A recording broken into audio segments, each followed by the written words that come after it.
After resting on the ledge for a few minutes, Kiva lets out a sigh and looks over at Xander. Maybe I should try to wake the big guy up, she says. Kiva lightly shakes Xander first with a couple of light slaps to his cheeks. She sees one of his eyes twitch lightly.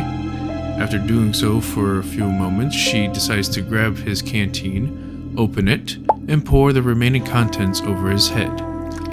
The cold water cascades through his hair, down his face, and finally reaches his ears where it pools a little, forcing Xander to wake up. Ah! I'm awake! Xander's mouth is quickly covered by Kiva's hand, and she has a finger to her lips. After looking into her eyes and taking note of her emotions, he quiets down and looks at his surroundings, taking notice that they are no longer in the gladiator pit with the Death Knights and Wraiths. What happened while I was out, Kiva? He asks. Kiva explains to him after he was knocked out cold from the Death Knight's shield bash. She managed to use the dust cloud that was kicked up as a cover to drag him safely through one of the passages that the Wraiths came out from, and how the Wraiths pursued them and the climb up to where they are now. I see. So what is our next move then? He asks, noticing the bruising on Kiva's hands and how exhausted she looks.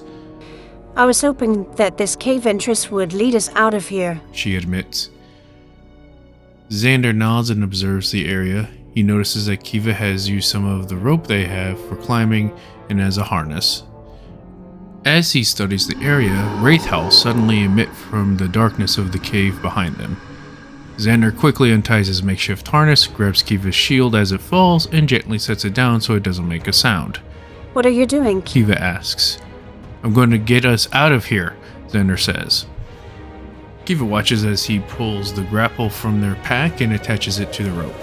Xander starts swinging the grapple and throws it to the adjacent ledge several feet away. The grapple gets wedged between two stone formations. Xander gives two mighty tugs on the rope, seeing it secure. He tightly wraps his end on a higher sturdy stone formation on his end. You want us to tightrope across the ravine? Kiva asks. Not necessarily tightrope, Xander replies as he goes back to the pack. What are you planning? Kiva asks, and watches as Xander pulls out a small statue of a bat they found before they fell into the gladiator pit. This little guy is the statue of the night god Asra. It can grant a small wish at night only, he briefly explains before he whispers into the statue's ears so quietly and respectfully that not even Kiva can hear him. The Asra statue glows for a brief moment, and a solid wooden rod appears at Xander's feet. It's around 2 feet long. Kiva, hold on tight to me, Xander says as the wraith howling grows closer. Kiva ties some of her harness quickly around Xander's waist, then wraps her arms tightly around his neck. Xander positions both himself and Kiva under the rope. He maneuvers the rod over it, and gripping it tight with both hands, they slide down to the next ledge.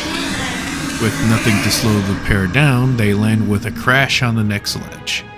Xander plows into the rock formation that is holding the grapple. He suddenly feels a tight pressure around his waist.